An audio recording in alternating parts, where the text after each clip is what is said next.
भगवा रंग में रंगती नजर आ रही हैं समाजवादी पार्टी की विधायक नसीम सोलंकी। प्रभु श्री राम का आशीर्वाद नसीम सोलंकी को मिला और इसीलिए सीसामऊ सीट पर उनकी जीत हुई, यह नसीम सोलंकी ने कहा। उन्होंने कहा, प्रभु श्री राम का आशीर्वाद जैसे मेरे पर बना वैसे अजीत प्रसाद पर भी बनेगा और मिल्कीपुर सीट समाजवादी पार्टी जीतेगी। तो क्या भगवा रंग अब धीरे धीरे नसीम सोलंकी पर चढ़ रहा है और क्या वाकई प्रभु श्री राम का आशीर्वाद, उनकी कृपा दृष्टि क्या अजीत प्रसाद पर रहेगी? नमस्कार, मैं हूं राहुल शर्मा और आप देख रहे हैं आज की सबसे बड़ी खबर। और आज की इस बड़ी खबर में मैं बात कर रहा हूं उत्तर प्रदेश के मिल्कीपुर सीट पर होने वाले उपचुनाव की।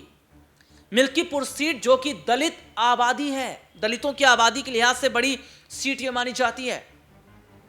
और ऐसे में सबसे बड़ी बात क्या है साहब कि यहां पर 1.25 लाख जी हां मतदाता हैं, 1.25 लाख मतदाता हैं, वोटर हैं दलितों के। और इसमें अति पिछड़ा अलग से हैं।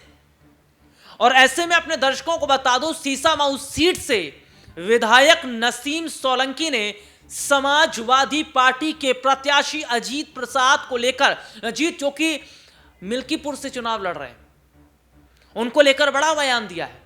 और क्या बयान दिया है मैं अपने दर्शकों को जरा सुनवा देता हूं, सुनिए जरा। उत्तर प्रदेश की मिल्कीपुर विधानसभा सीट पर उपचुनाव का ऐलान हो चुका है। सपा ने इस सीट से सांसद अवधेश प्रसाद के बेटे अजीत प्रसाद को प्रत्याशी बनाया है। मिल्कीपुर में जीत के लिए बीजेपी और सपा ने पूरी ताकत लगाई हुई है। अखिलेश यादव भी इस सीट पर ताकत झोंक रहे हैं। इस बीच मिल्कीपुर को लेकर सपा विधायक नसीम सोलंकी का बयान आया। उन्होंने कहा कि मुझे प्रभु श्री राम जी का आशीर्वाद मिला, अब अजीत प्रसाद को भी मिलेगा। सपा विधायक नसीम सोलंकी कानपुर की सीसामऊ सीट से विधायक है। वो हाल में यूपी में 9 सीटों पर हुए उपचुनाव जीतकर विधायक बनी, जिसके बाद अब मिल्कीपुर में उपचुनाव हो रहा है। मिल्कीपुर सीट को लेकर नसीम सोलंकी ने बड़ा दावा किया। उन्होंने कहा कि मुझे राम का आशीर्वाद मिला, अब अजीत प्रताप को राम जी का आशीर्वाद मिलेगा और उनकी जीत होगी।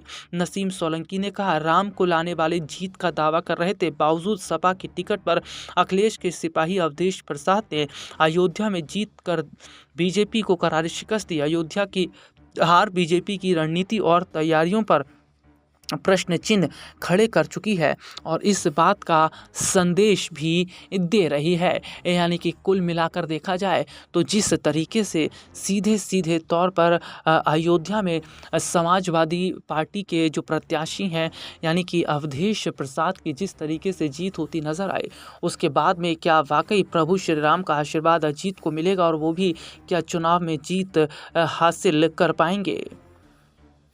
ये सुना आपने क्या कहा? जी हां, नसीम सोलंकी ने। और अब वाकई ऐसे में देखना होगा, हालांकि बीजेपी ने